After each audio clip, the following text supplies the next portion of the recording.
Sorotan lain, saudara, harga kedelai naik. Pengusaha tahu tempe di Kota Depok terpaksa mengecilkan ukuran. Kenaikan secara bertahap dimulai sejak pemerintah menaikkan harga bahan bakar minyak.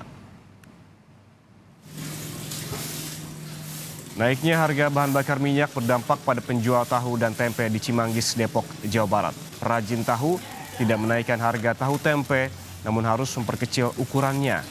Di saat harga BBM naik, harga kedelai impor juga naik dari harga Rp1.240.000 per kuintalnya, kini harganya melambung menjadi Rp1.290.000 per kuintalnya.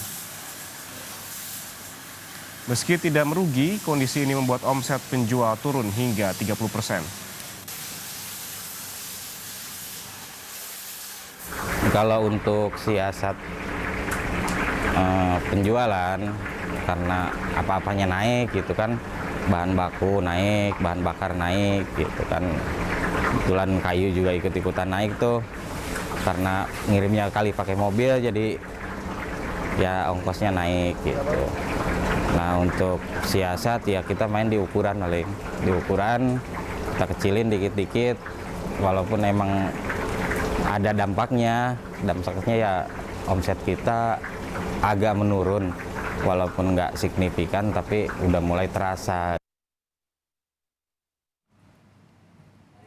Sementara itu, Gubernur Jawa Barat Ridwan Kamil memantau harga kebutuhan pokok di pasar tradisional Sukatani, Cimanggis, Depok, Jawa Barat. Dari hasil sidak, harga tempe dan tahu mengalami kenaikan.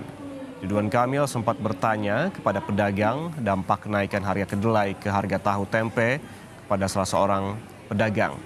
Di Depok, harga tahu dan juga tempe rata-rata naik sampai Rp100.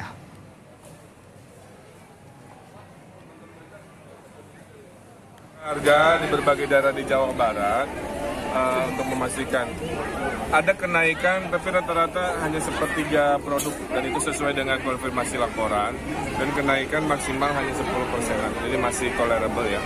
Dan saya cek inflasi di Depok juga bagus, 4,5, artinya kalau di bawah 5% harga-harga masih terjangkau.